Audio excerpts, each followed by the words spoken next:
Course. This is the second to last of the lectures, and tonight we're going to look at some aspects of the Mahayana school of Buddhism.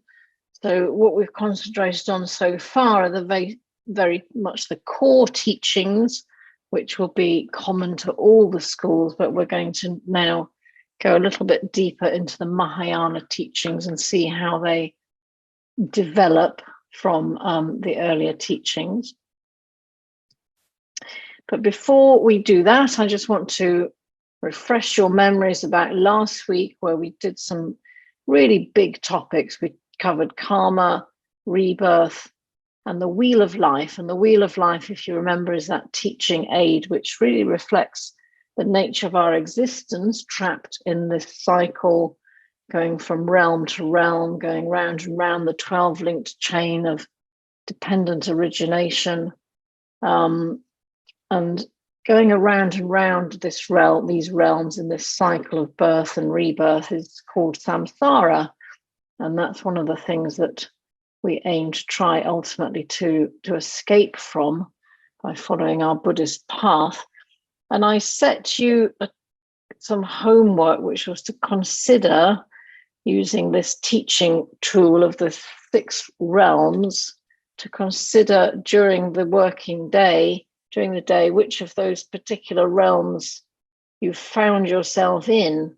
I gave you an example of my own daily journey through the 6 realms, and I have to say I've spent a lot of time today in the realm of the hungry ghost, the frustrated craving realm. I've spent a lot of time today in the realm of rage and conflict, the fighting demons, and I've also been in the animal realm, the realm of miserable acceptance. So I've been through the 6 realms. I've spent a lot of time in the human realm today, you'll be pleased to hear, but nothing in heavenly realm or hell realm. So you probably recognize these things yourself, how you work through these different states, how you feel during the day, and how you react to circumstances. And just imagine, I find this as a useful exercise, thinking about which realm am I in, because quite often some of these other realms, the realm of the angry warriors or the hungry ghosts, we're not really able to act skillfully and see clearly from those realms. But if you remember, on the wheel of life, in each of those different realms, there is a little figure of a Buddha, actually it's a Bodhisattva, in each of those realms, reminding us that there is always help at hand. So no matter how difficult the situation is that you find yourself in, no matter how awkward the circumstances, you can reach to your Buddhist practice, and the Buddha is there ready to help us through these things. And there is usually someone there who can support you, a friendly word, a kind thought, or simply, thinking about what this actually means, standing back a little bit from it, can help you out of the situations that you're in. You don't have to be dragged around and round and round the wheel helplessly. You can actually take a little bit of control of it and try to recognize what's going on. Okay, so we're going to talk tonight about the Mahayana, some aspects of the Mahayana teaching. So just to remind you that Buddhism began with the teachings of Siddhartha Gautama in around 2005, in around 500 BC, so 2,500 years ago, and he was born in India, on the border of what is northern India and what is now modern-day Nepal. And after he died, his teachings traveled with his monks, and they traveled down into Sri Lanka, across into Southeast Asia, across up into the Mongolian steppes, across Tibet, China, and on Buddhism's journey through these different places, it acquired quite a lot of the characteristics and cultures that it was meeting along the way. And ultimately that led to the development of really 2 principal schools of Buddhism. There is the so-called Southern School, which is shown here with these yellow countries. These schools practice a form of Buddhism called Theravada Buddhism, also known as the Way of the Elders. So you will have seen the monks in Thailand and Sri Lanka in their yellow or saffron robes, following a monastic pathway. But Buddhism also traveled through following the old Silk routes across Tibet and Mongolia, through China, and ultimately into Korea and across into Japan. And during that journey, picking up some other developments and other facets, if you like. And that northern school of Buddhism is what we call the Mahayana school. Now, Mahayana means great vehicle. And back in the day, there used to be the great vehicle, the Mahayana, and the lesser vehicle, Hinayana, which is what we now call the Theravada school. I guess it's reasonable to accept that Hinayana, lesser vehicle, is quite a pejorative term now, so people don't really tend to use that word. So we talk about the Theravada school, the school of the elders, and the Mahayana school, the northern school, which can be further subdivided into Tibetan Buddhism and Zen Buddhism. And we'll talk a little bit more about those next week. So this is a nice little diagram I showed you right at the very beginning in the first lecture, looking at these various schools of Buddhism. And this particular one, the Tibetan school, is split off into a separate path called Vajrayana, which means diamond vehicle. But we're concentrating tonight on the teachings of the Mahayana, which predominantly has become the Zen school of teaching, but also Pure Land as well. So you might say, well, what do you mean there are more than one school of Buddhism? That's isn't that a bit of a cheat? Wasn't that what the Buddha taught? And that was the be all and end all? Well, no, let's think about it this way. And I'm going to give you a teaching parable, which comes from a very, very famous and much loved Mahayana text called the Lotus Sutra. And this is the parable of the burning house. So the story is about a merchant who lived in a very magnificent house with many, many rooms, and had lots of children who lived in the house, and they were playing with all their lovely toys, completely absorbed in their games. And then one day, the merchant came home and saw that his house had caught fire and the house was burning. And he wanted, obviously, to get his children out of the house to a place of safety outside.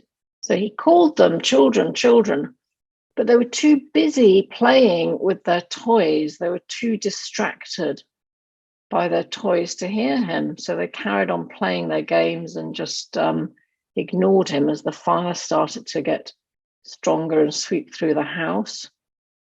So then the merchant had an idea, and he said, children, come outside. I have some wonderful things for you to see. I have some carts.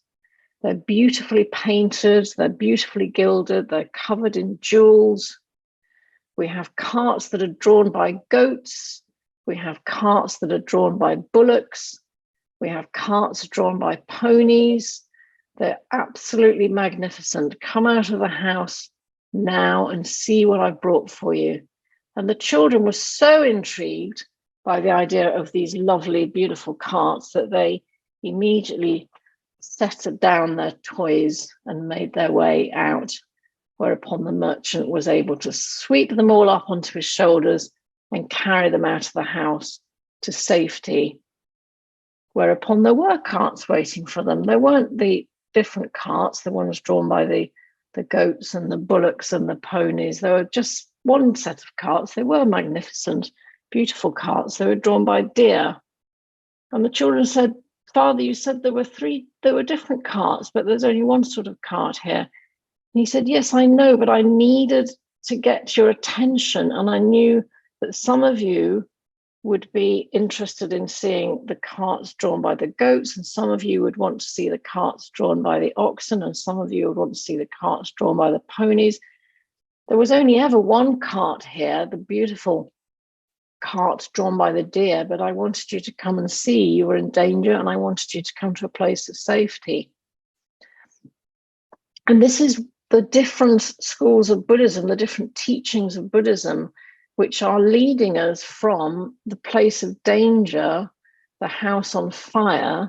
And you will remember from our second lecture, we talked about the fire sermon. The Buddha said, your house is on fire, your house is burning with the fires of envy, hatred, and delusion. So we are in a place of danger. Our house is on fire, burning with those passions, those poisons, and we need to be drawn out of the house to a place of safety. And for some of us, the Theravadan teachings will be interesting and attractive, and for some of us, the Mahayana teachings will be interesting and attractive, and this will draw us away from that dangerous place we are now towards the place of safety. When we get out of the house, we will see there is only ever one Dharma.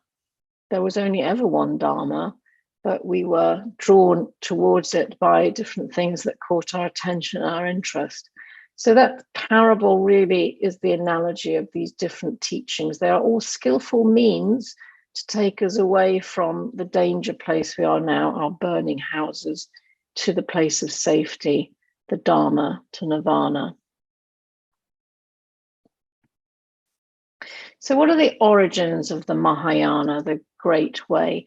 Well, these are not different from core Buddhist teachings. The Mahayana school is not teaching anything different. It is simply a further development of those core Buddhist teachings, taking it a little bit further, developing them. So we're not going to talk about anything that's different or contradicts anything that we've said in the course so far. This is simply a further development of the same teachings that the Buddha taught. But what we have to remember is that in the Buddha's day, and also after he died, the religious practice was very much a practice for monastics.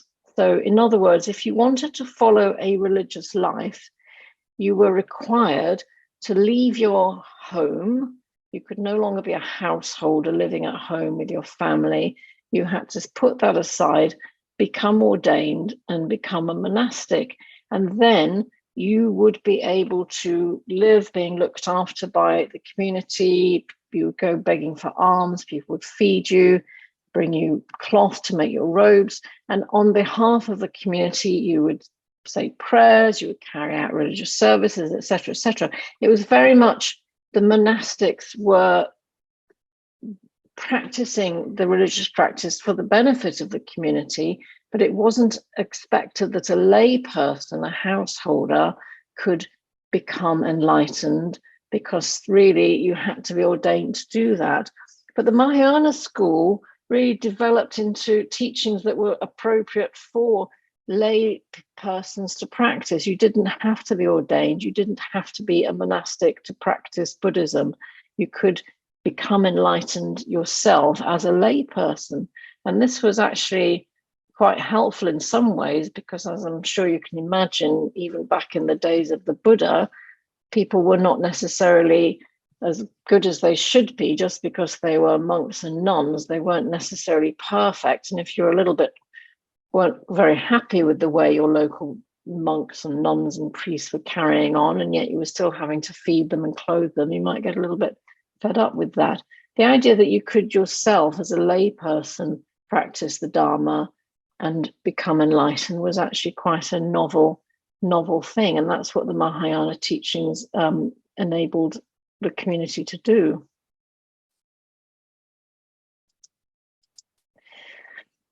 There was the development of the Bodhisattva ideal. We're going to talk about the Bodhisattva ideal in a moment, so I'm not going to dwell on it just now, because I'm kind of come back to that in a couple of slides' time. And then finally, the doctrine of emptiness or sunyata. Now, we've talked already about the concept of impermanence, and we've talked already about the concept of no I, so no essential impermanent self in me. And it's not really a huge leap to go from that to the idea that everything is empty, nothing is permanent, and nothing has an unchanging permanent nature. So we talked about the cart early on, how if you take the various bits of a cart apart, you lose the essence of cart, it disappears. Cart is merely a construct of these different things that have come together at this time. And in the same way, we ourselves are constructs of our different sort of thoughts and shapes, and everything that we have around us is dependent on something else to get it there. So just think about the chair you're sitting on now, which is maybe made of wood, which had to grow from a tree. Someone had to plant that. The tree had to grow. It had to be cut down. It had to be fashioned into the wood that you're sitting on. You're listening to me through the wonders of the computer that you're using, or the gizmos that you're using to hear me and see me. There is the internet itself. You know, everything is dependent on so many things. We ourselves are dependent on our parents, the genetic material that's come down from our parents and our grandparents and our great-grandparents. We are dependent on the entire, everything around us to be here. There's nothing that you can do which is entirely essentially done by you yourself alone. Everything is dependent on something else.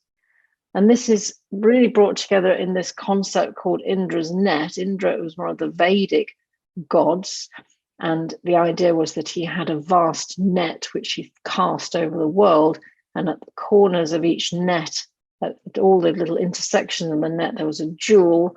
And each jewel reflected every other jewel in the net. And that's shown very nicely here by this spider's web covered in little dewdrops. The truth is that everything is dependent on everything else. I am talking to you and you are listening to me. We're doing that because of all the causes and conditions that came together to bring us here into this circumstance here and now. Nothing is separate from everything else. Everything is interconnected. And you can see easily how that can develop into the concept of emptiness. I cannot exist alone. I'm dependent on everything else around me for my existence. And in the same way, everything I do impacts on other people around me. And so it goes on, a vast interconnected web of causes and conditions, things coming to be and ceasing to be, no one thing existing entirely on its own without dependence on everything else. And this is summed up very nicely in this little sutra, which this comes from the Diamond Sutra, a very beautiful Mahayana text. And it says, this is how the Buddha says we should think of our lives. A star at dawn, a bubble in a stream, a flash of lightning in a summer cloud, a flickering lamp, a phantom and a dream. Thus shall you think of this fleeting world.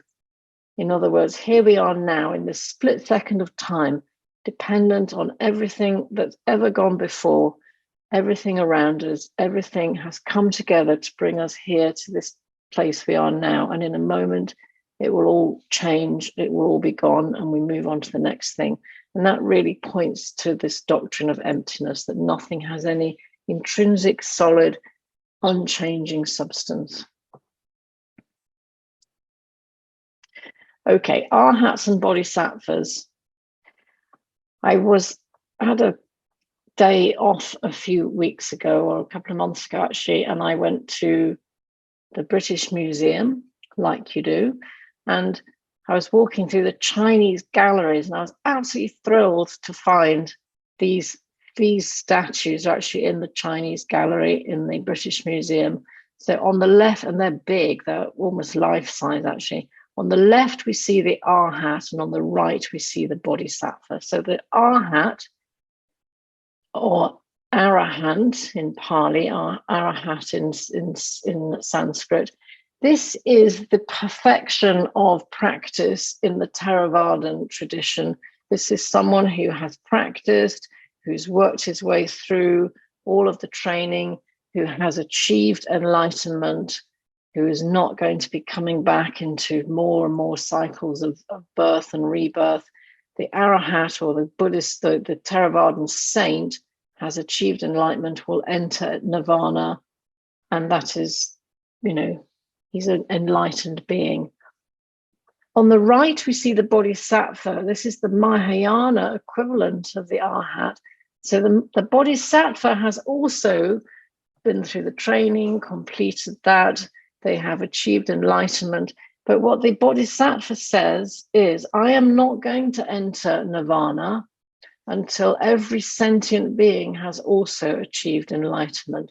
Everything I do is for the purpose of helping and benefiting all sentient beings. So the Bodhisattva practice is very much geared towards helping others. And the Arhat practice is very much geared towards achieving perfection for yourself. Now, it's going to be almost impossible for you to not sit there saying, I'm going to draw a distinction between the Arhat and the Bodhisattva and say which one I think is better. Don't do that. These are both enlightened beings. Don't be so presumptuous. Not that one is better than the other. This is just a different aspect. But the Bodhisattva ideal, which in the Mahayana school we aspire to, is someone who what they're doing is for the benefit of all. We take a vow to benefit all sentient beings, and that we will not enter nirvana until all sentient beings have achieved enlightenment and entered nirvana ahead of us. So that's quite a lofty goal, isn't it? And when you are in particularly the Zen school, the Mahayana schools, we chant the 4 great vows. These are the 4 great Bodhisattva vows. Sentient beings are numberless. I vow to liberate them all. The afflicting passions are inexhaustible. I vow to overcome them all. The gates of the Dharma are manifold. I vow to enter them all. The way of the Buddha is supreme. I vow to walk it to the end. And we literally chant that every day. Those are the Bodhisattva 4 great vows that we chant. And we aspire to do these things. Now, these are obviously, on one level, impossible tasks. Sentient beings are numberless. I vow to liberate them all. How can you liberate numberless sentient beings? Well, we vow to do our best to try to do it. So we have to remember that a vow is very important. So here is another teaching story for you. This is a Japanese folk story regarding a merchant who was walking along the shore, and he had a very precious jewel which he was admiring and looking at it. It was glittering in the sun. And as he walked along the shore, suddenly from the depths of the ocean came a great sea dragon. And dragons love jewels. And as soon as the dragon spotted the jewel that the merchant was carrying, he grabbed it and went off down to the bottom of the sea. And the merchant shouted, "Bring that back, that's mine, that jewel belongs to me." And the dragon went, "Forget that." And down there he is at the bottom of the sea, all curled up around the jewel, feeling very smug. And then suddenly he heard a little noise, which was a kind of a... So he came back up to the top of the ocean and had a look around. And there's the merchant sitting on the edge of the sea with a little bucket, and he's picking up the water of the sea and throwing it away, taking the water, throwing it away. And the dragon said, "What are you doing?" And the merchant said, "I'm draining the ocean. I'm draining the ocean dry. And then I'm going to come down and I'm going to kill you and take that jewel back from you because it's mine. And I vow to do this." And the dragon said, "Don't be ridiculous. Draining the ocean dry. What are you talking about?" And the merchant said, "Well, I agree. It's a big ask. And if I can't do it in this life, I'm going to keep going in the next life and in the next life and in the next life. And I vow that I will drain this ocean dry and I will come down and I will kill you and I will take that jewel back." And the dragon thought, he's sworn a vow. I better take this rather seriously. So eventually he came back up with a jewel. He spat it out. onto the sand and went back down to the ocean depths.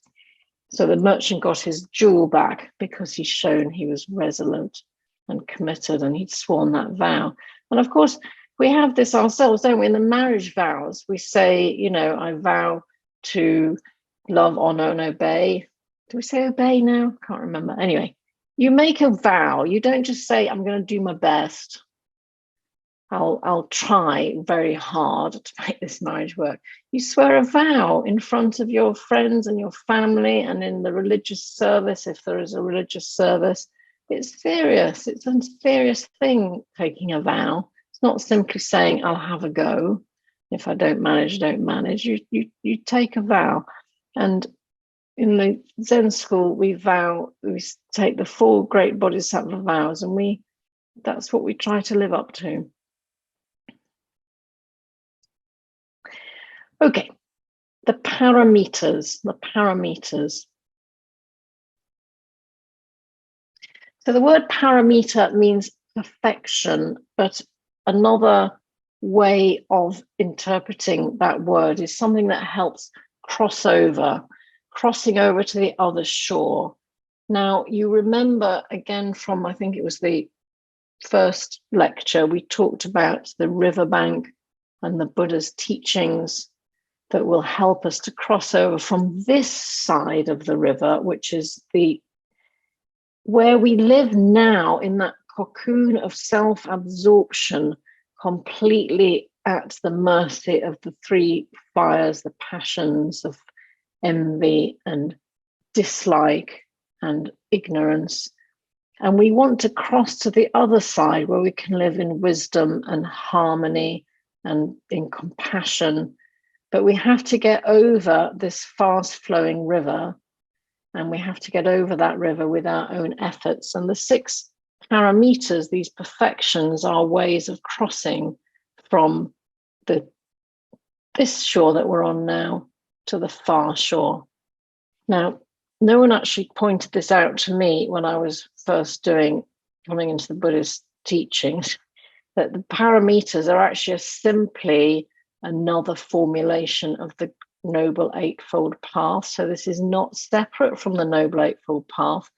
These things are simply further developments of the Eightfold Path. And I'll show you in a moment how these different perfections map onto that path. But let's go through them one at a time. Oh no, sorry, this is how they map on. So you'll see that generosity is really sits with right intention. Patience, again, sits with right intention. We've got discipline, that sits with right speech, right action, right livelihood. Energy sits with right effort.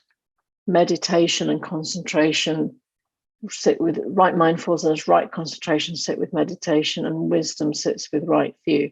So the 6 paramitas in the Mahayana teaching of the 6 paramitas is very much developments, manifestations of the Noble Eightfold Path. So you will see as we go through them how these things fit together. So let's talk about the first one, giving, or dana, to use the Sanskrit word. And from a Buddhist point of view, there are 3 things that we give. We can give wealth, we can give the Dharma, we can teach, as I'm doing now, and we can give fearlessness. Now, the Bodhisattva, when you see pictures or statues of a Bodhisattva, they're always holding up their hand. This is the mudra, the symbol for fearlessness. The Bodhisattva gives the gift of fearlessness. Now, when we talk about fear is just the opposite side of I. Whenever there is fear, then we're looking at I. And so if you can give the gift of fearlessness, as a Bodhisattva does, this is because they no longer have this dependence, this clinging to this sense of self, this notion of I. So giving of fearlessness is characteristic of a Bodhisattva, giving of the Dharma, so teaching, giving of wealth. But we can give so much more than simply material things. What about giving time to people? Giving people attention. So when I speak to my mother once a week on the phone, am I actually speaking to her and listening? Or am I also doing my Ocado order because I'm not actually listening? She's on the phone and talking, and I'm actually thinking something else.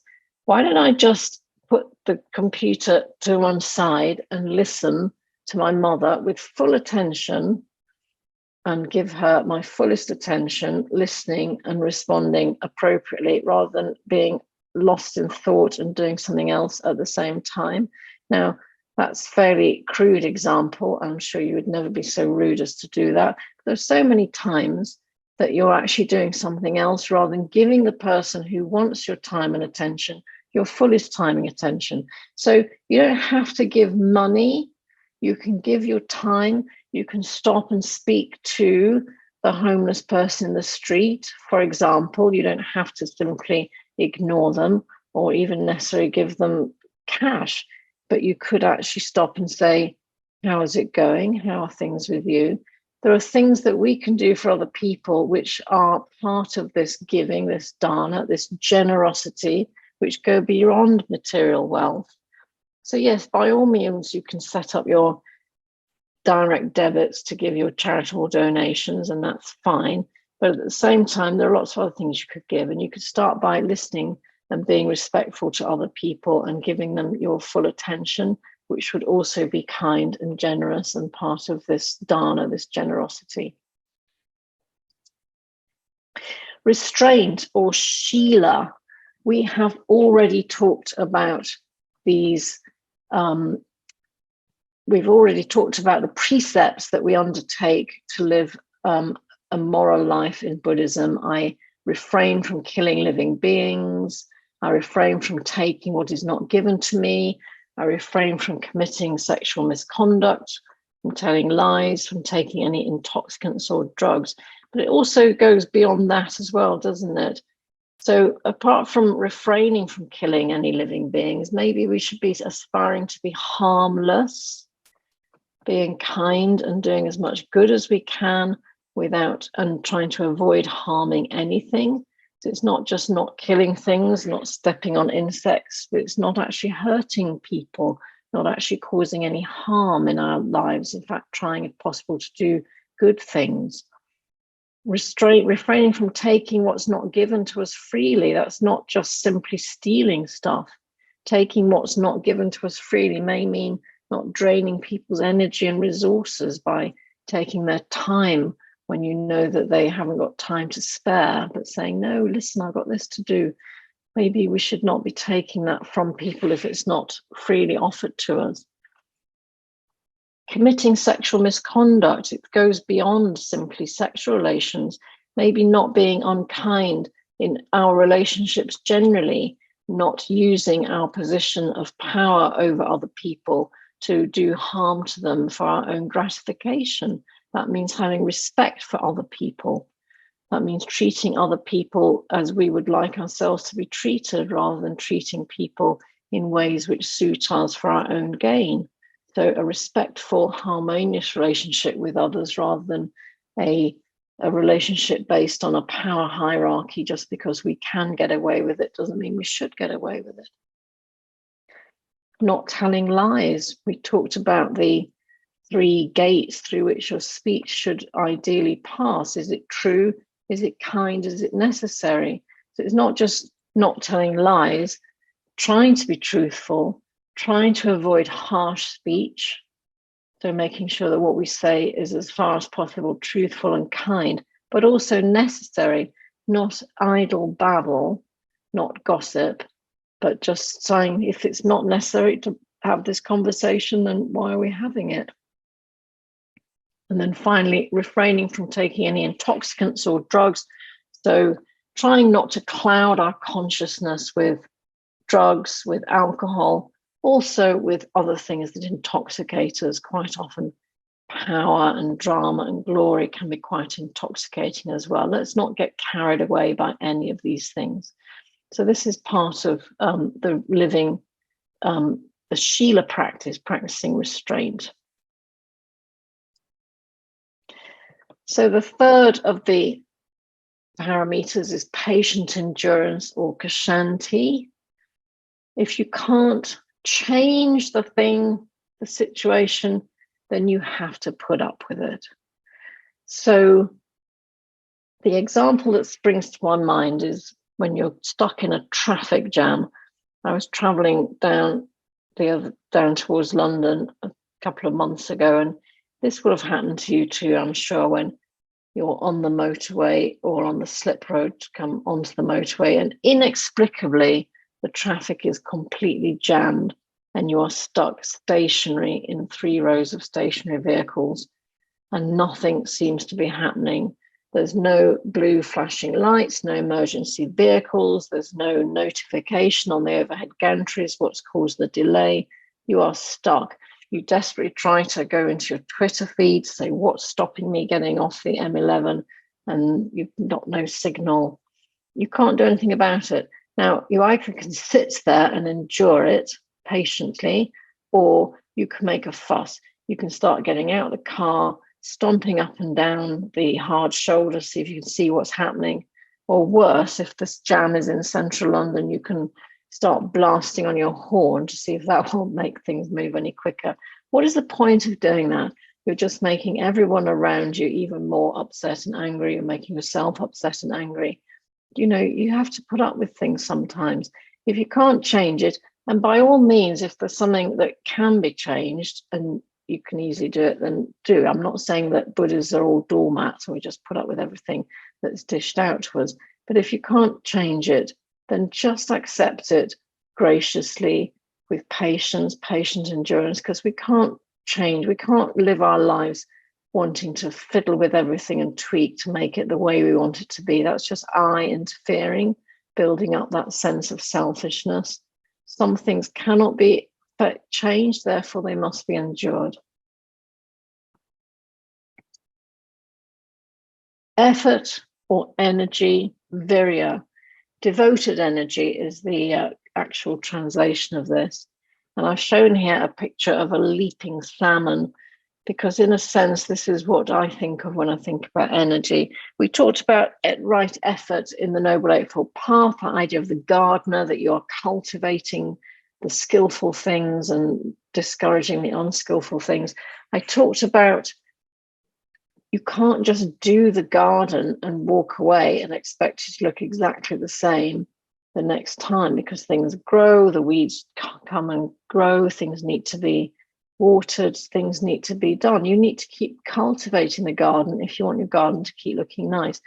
But the picture of the salmon here, I think the example I want to give you is these salmons from the Atlantic and the Pacific, who once they are mature out in the great oceans, they travel back to the exact pool where they themselves were spawned at the beginning of their lives. And this can be a journey of thousands of miles. They can be leaping up rivers. They can be leaping up waterfalls that are tens of meters high. And along the way, they are constantly at the mercy of the predators. The eagles, the sea eagles wait for them. The brown bears are waiting for them. The sport fishermen are waiting for them. And some of them don't make it, but they keep going. They leap the waterfall and they swim the next bit and they leap up the next waterfall and they keep going, they keep going, they keep going. What they don't do is say, this is tough. I'm going to drift back to the ocean and maybe I'll have a go next year. And it's the same with us in our practice. If we really want to follow the Buddha's way and walk that way to the end, remember that Bodhisattva vow, the Buddha's way is supreme, I vow to walk it to the end. You have to keep walking. You can't just pack up at the first hurdle, the first thing that goes wrong, the first bottleneck you come to. And believe me, in a Buddhist practice, there are many times you get stuck and you think nothing's changing. I've really got stuck here. If you give up and drift back and say, I can't be bothered, I'll just go back to, I'll try. I don't want to be rude about other people's religious practices, but, I can't keep going with this. It's not suiting me. Then you won't get anywhere. Of course you won't. Think about that salmon leaping up that river leaping and leaping and leaping until eventually it gets to the top where it will eventually spawn its own children. And that's its purpose, to do that. And it goes with devoted energy and effort, and it keeps going. And it's the same with the plants in the garden. So another analogy I have is in my garden, there's a rose that was planted there long before I moved in, and it's ridiculously big rose. It's about twice the size of the wall it grows up against. So every winter I prune that rose vigorously, take it down almost to its stumps, and every spring it sprouts forth, and by now the summer it's right up there in the sky with its blossoms waving up into the clouds.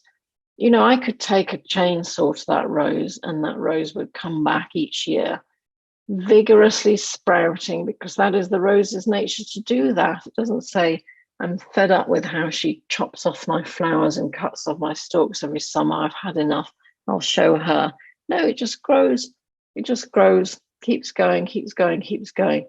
We need to have the same energy and vigor to keep going throughout difficulties in life, just to press on, forge ahead. Otherwise, you know, you'll never get to where you're heading if you're constantly stopping and starting and turning and having doubts about it. You've got to keep going with faith and energy.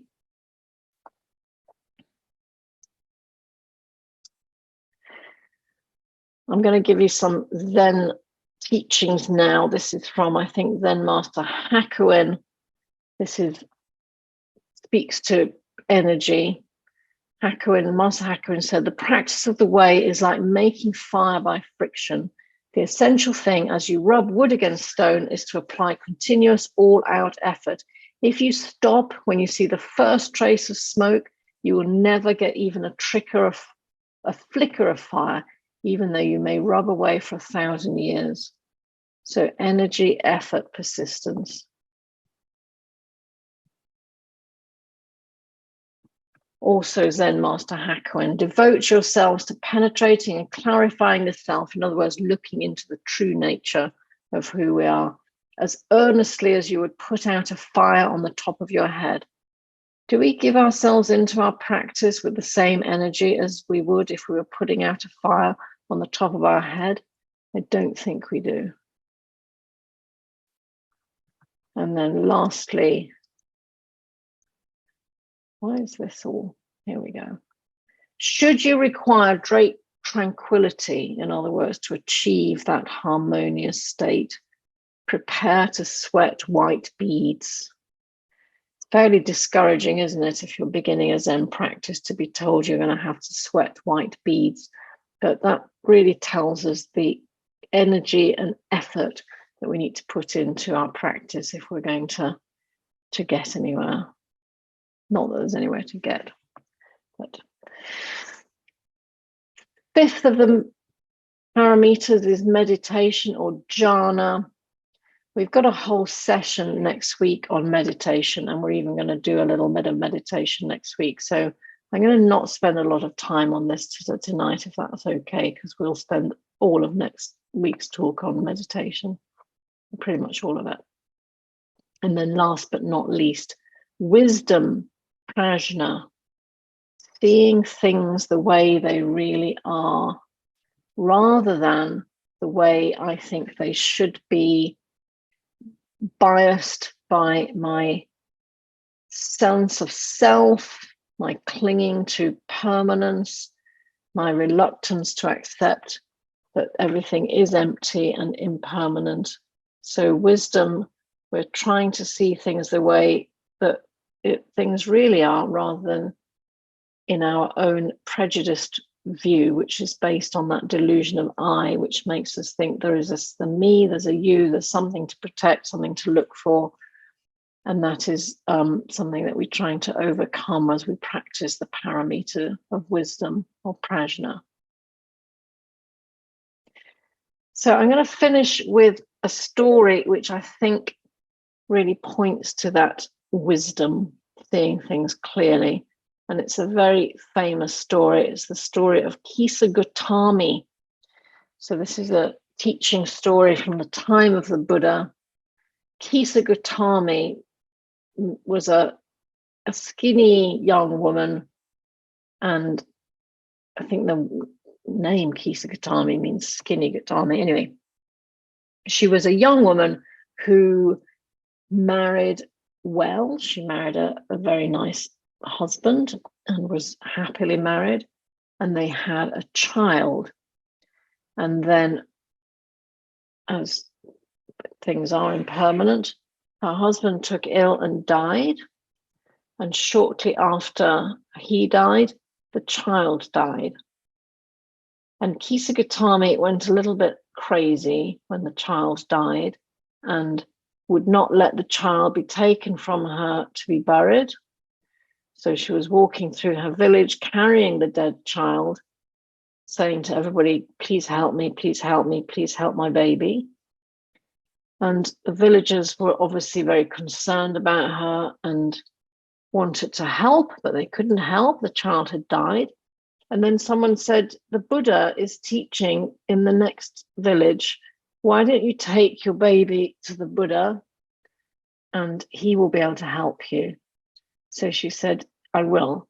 So she walked to the next village with the baby in her arms and said to the Buddha, please help me. Please help me. And the Buddha said, yes, I will help you. But first of all, there's something I need you to do. I need you to bring me a mustard seed. And Kisa Gautami said, yeah, absolutely. I'll go and get the mustard seed right now. And the Buddha said, wait, the mustard seed can only come from the house where no one has ever died. So Kisa Gautami said, okay. So off she went to the first house. Can I have a mustard seed? They said, yes, absolutely. And they said, wait, has anyone died here? And they said, yes, you know, my brother died last year. You knew that. She said, okay, I don't want that mustard seed. Next house. Yes, but my father died in the spring. And so it went on. She went from house to house to house. She could not find a single house where no one had ever died. So she couldn't get the mustard seed. She went to the next village, same thing, the next village. And then at the end of the day, she came back to the Buddha, stained with tears and exhausted. And finally, she laid down the baby at his feet and said, I haven't been able to do it because I could not find a house where no one had ever died. And now I understand what you're teaching me. And it's said that the Buddha had tears in his eyes as he welcomed her. And she actually became a follower of the Buddha and became a nun herself. And the point of that story is that she had to learn the point of learning the wisdom for Kisa Gautami. She had to learn the universality of grief, that we all suffer. She was blinded through her own suffering, her own misery, her own tears, because she had lost her husband, she lost her baby, and she hadn't looked around to see how everyone else was in the same circumstances. And she had to give up something very precious. She had to give up her dead child in order to achieve that wisdom, to learn about grief. But she did learn it, and she handed over the body of her child and accepted what had happened, and eventually became a practitioner, follower of the Buddha, and a practitioner herself. And this really tells us about wisdom, how we have to learn to see how things are and not to be seeing how things should be, how I prefer things to be. And sometimes that's a very painful process. We have to go through great suffering to see how the way things are. And indeed, most of us probably come into religious practice because we have come from a suffering place. And the story of Kisa Gautami shows us that you can achieve wisdom, the wisdom to see things the way they are, even if it's at a great personal price, a great cost to you. So that's wisdom. Now, I'm going to set you some homework tonight, and I haven't put the slide in which shows you the homework, but I'm going to describe it to you anyway. So your homework for tonight, actually I'm going to stop sharing my slide if I'm able to. So the homework for this week is you're going to practice some bowing. Now you're going to say, what are you talking about? I want you to do a little bit of bowing. So particularly in Zen school and in other schools of Buddhism, we do a lot of bowing. We bow to the Buddha and we bow to other things as well. And sometimes when we're very upset and uptight and things are getting on top of us, sometimes bowing is a good thing, is something helpful for you to do. And I want you to practice doing it. And what I mean by bowing is, I want you to do this actually in a fairly formal way. So putting your hands together in gasso, so a nice lotus shape, and then just bowing, getting your head down. You might want to do that to a Buddha statue if you have one, or a Buddha image. It doesn't have to be to the Buddha, but it can be to anything. And sometimes you may find if things are stressful in the workplace, or if someone is having an argument with you, sometimes bowing, not in a great ostentatious way. There are ways of doing it more subtly, when you can pretend you drop something on the floor and go down to pick it up. There are ways in which you can do this. I want you to just practice that, because you'll see, if you practice that there is actually something very important and helpful in bowing. And we'll think about what that is when we come back next week. Okay, so we've got lots of time for questions. So if you want to put some questions in the chat or put up your hands, I will try to answer.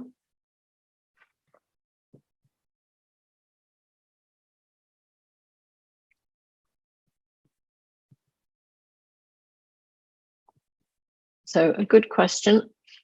I'm drawn to the tension between the gift of fearlessness, giving up the sense of self to benefit others, and the concept of patience that suggests we put up with things that we cannot change. How can the gift of fearlessness as an act of dharma flourish in a Buddhist world that encourages people to accept things that they cannot change? Well, I guess it's about that sense of who is benefiting from the change, isn't it? If that change is to benefit me, if the circumstance doesn't suit me and I want it to be different because it's for my gain, for my benefit, then that's I-biased, I-based, and is just basically perpetuating that sense of ego, that sense of self. But simply changing something that will be beneficial, helpful, rearranging something, that is okay. So there's a distinction, but you'll have to look deeply into your motivation between fiddling with something for my own benefit, essentially picking and choosing a way that suits me, compared with changing things that may be for general benefit. If you're trying to fiddle around with something because it doesn't suit me and I want to change it to make it better for me, then that's actually perpetuating ego, my sense of I. And that is where I would prefer you to practice patient endurance if you cannot change it. But if it's I-based for my benefit, it's probably an unskillful means, and it's going to make you more selfish, more egocentric. Bethan asked, just one bow or several? However many you like. If the situation is dire, you're having a massive row or feeling really furious about something. I have sometimes been into the toilet at work and I have bowed 9 times, because the teachers always said 9 bows to the toilet when you're in a desperate situation. So however many bows you think are necessary, but maybe start with 1 to your Buddha statue or your Buddha image, But if you're feeling really uptight, maybe 2, 3, 4, or 9 even. There's no limit to how many bows you do, but I would say somewhere between 1 and 3 is probably right. But just think about what you're doing while you're bowing and what you're letting go of as you bow. That's really the purpose of the bowing. How can we change things that cannot be changed? Well, you can't. That's the problem, isn't it? Life is as it is. We will get old, we will get sick, we will die. We cannot change those things. We have to accept them. There are some things we can change. You know, if it's a cold day, you can put on a coat. If you are hungry, you can get something to eat. But there are things that cannot be changed. And those fundamental factors in our lives, that we will get old, we will get sick, we will die, cannot be changed. Things themselves will change and we can't stop them. So you have to accept those things. You have to accept those things. So the perspective really is, if I don't have to sit in the cold, I can put on a coat or put on the fire. But if I can't change it, I have to put up with it. There's no point in me sitting in fury, railing against it. It's just going to make me unhappy and everyone else around me. But if I can change it, if I can put on the coat or get myself something to eat, then I should. Nothing to achieve despite the discipline of practice. Another good, I think. Nothing to achieve for me. This is the thing. I'm not trying to achieve anything for myself because, and this is the catch, if I'm trying to achieve something for myself, I am simply perpetuating the notion of that I am a separate, important person. I'm trying to big up that image, aren't I? So achieve something for me, that is unhelpful and is simply encouraging that delusional sense of I, myself, me, I, me, and mine. So there is nothing that I can achieve for me. Of course, I'm doing my spiritual practice, my Buddhist practice, and I'm actually doing this for the benefit of all sentient beings. I'm not trying to get anything out of this for me. If I'm trying to get something out of this practice for myself, then it's not going to work. Anything I try to achieve, which is for my own benefit, is almost certainly going to miss the mark. So if you're thinking, I'm going to go into a Buddhist practice because it's going to make me happier, it's going to make me a nicer person to be with, it's going to make my life easier, then that is basically a selfish motivation. We go into the Buddhist practice because we want to benefit all sentient beings, generally being more helpful to everyone around us. It's not for me that I do this. If I'm doing it for me, it's because I'm trying to basically protect myself from everything other out there, and I'm just making things worse. So I've got to try and avoid trying to get any gain out of this. So I'm certainly not got any dream in my mind of achieving special powers or nirvana or anything of that sort for me. It's for the benefit of all. Homework. In what situation should we bow? When we're stressed, angry, or other? I would suggest if you have become aware of those fires rising within you, the passions are taking hold, the fire of anger, the fire of envy or wanting, the fire of saying, I don't want this. You can feel that energy rising. Once you start to quieten down and have a little bit more awareness of what's going on inside, you can feel that energy coming up. And that is the point at which you need to bow, because the energy is rising within you and it is going to want to discharge itself somewhere, either by a shouting or an unkind word or a slight tantrum. Someone was sitting in a pub the other day and you could see there was a row going on between these couple at the bar. They were under each other's breath. And eventually the woman stormed out and the man sat there for a while, clearly simmering. And then he got up and he pushed the bar stool over and stormed out himself. The anger in him was so powerful, he had to discharge it by pushing the bar stool over as he stomped out and let the door slam, We all try to discharge the energy that's risen within us by doing physical things. You might be slamming the door, banging something on the table, making a general fuss. That's the moment at which actually that patient endurance and the bow, the quiet bow, the energies are there, contain them. That will help you. We'll probably say more about this next week, actually. And the last question from Bill, how do your work colleagues, patients respond to you bowing? They don't see me bowing, honestly. I'm not so silly. I would sit at work and bow. But, you know, if things are getting very stressful or I'm getting angry, getting annoyed, situations making life difficult for me, I might drop a pen on the floor and I then have to pick it up. You know, the point is I've got my head down. I'm bowing, but I'm not doing a big religious, you know, the thing. What's she doing? I've just somehow managed to get my head a little bit lower and made it a little bit more subtle than a bow. Now, apparently Lou has a question, and I can't see you, Lou. Lou, do you want to unmute yourself and ask your question, and then we'll make that the last question? I think a little bit in the point. Can you hear me? Yes. Yeah, the point of emptiness. We have to help ourselves first in order to be able to help others. Because if you're not in the right place, you're not going to be able to help others. So we have to put ourselves first. That's what I do anyway. I practice in Jamyang in Central London. So, yes. And I think most of us, we go into Buddhism because you want to achieve, nirvana, which is, at least some sort of enlightenment in this lifetime to be able to carry on in other lifetimes, and anyway, to progress spiritually. So I think, there's a lot of work we have to do within ourselves before be able to help others in their way, that you say, like Bodhisattva way, you know, that's what I think. No, you're I'm trying to do. I'm still in samsara, so I'm not able to help others the way, you know, it's like.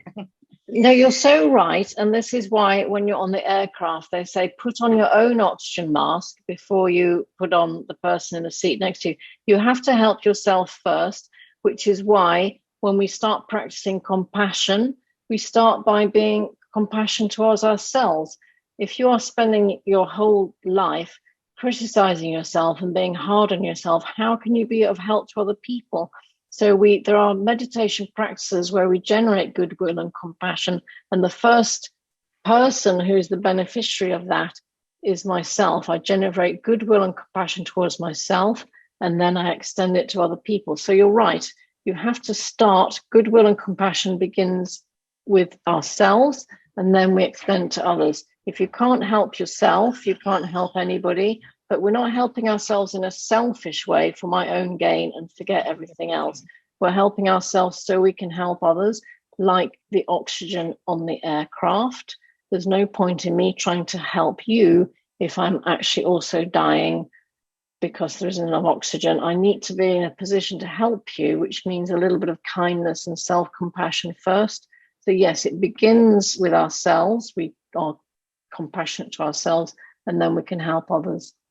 I hope that answers your question. Now, I'm going to have to go because husband's come home, cat's coming down the stairs, and we're well over time. Next week, we're going to do a little bit. We're going to hear about meditation, and we're going to have a little practice of meditation. Yes, Joe, it is a Toko Shinodo print, well spotted. And I look forward to seeing you all here next week. Thank you. Good night. Thank you very much.